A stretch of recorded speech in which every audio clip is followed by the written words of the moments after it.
আসসালামু আলাইকুম এভরিওয়ান, আশা করি সবাই ভালো আছেন। মানুষকে ভয় দেখিয়ে মানুষের রক্তের উপর দিয়ে নির্বাচন করবেন, মানুষ এখন আর আগের যুগে বসবাস করে না। আমি ধিক্কার জানাই শেরপুরের সেই ঘটনার সাথে যারা জড়িত, যারা কুপিয়ে এই লোকটাকে হত্যা করেছে। ইনশাল্লাহ বাংলার জমিনের বিচার হবে। আমরা কিন্তু এখনো হাদি ভাইয়ের বিচার পাই নাই। ইনশাল্লাহ মানুষ যদি মানুষের মানে জ্ঞান বুদ্ধিমত্তাকে কাজে লাগাতে পারে, ইনশাল্লাহ হাদি ভাইয়ের বিচারও এই বাংলার জমিনে হবে। কিন্তু মানুষ এখন আর বোকা নয় যে প্রতীক ডেকে মানুষ প্রতীককে নির্বাচিত করবে। আমরা প্রতীককে নির্বাচিত করতে চাই না। আমরা বাংলার জমিনে সুস্থ জ্ঞানী একজন ভালো মানুষ চাই, যার কাছে আমরা আমাদের মনের ভাব প্রকাশ করতে পারবো। এখন সেটা হোক দাড়িপাল্লা, সেটা হোক অন্য কিছু, কিন্তু আমরা আমরা নতুন একটা মুখ দেখতে চাই। আমরা অনেক দেখছি, কথায় কথায় আমরা রাজাকার হইছি। আমরা এগুলো আর চাই না।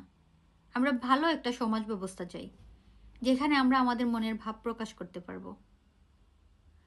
বাংলার জমিনের মানুষ, সাধারণ মানুষ এখন কথা বলতে চায়, তারা তাদের মনের ভাব প্রকাশ করতে চায়।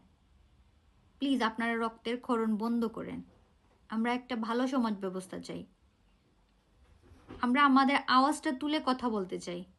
আমাদেরকে কথা বলার বাকশক্তি ফিরিয়ে দেন। শুধু শুধু আমাদেরকে নিয়ে রাজনীতি করবেন না। সাধারণ মানুষ রাজনীতি বুঝে না। সাধারণ মানুষ চায় দেশের উন্নতি। আমরা উন্নতি চাই। আমরা কোনো রাজনীতির সাথে সম্পৃক্ত হতে চাই না।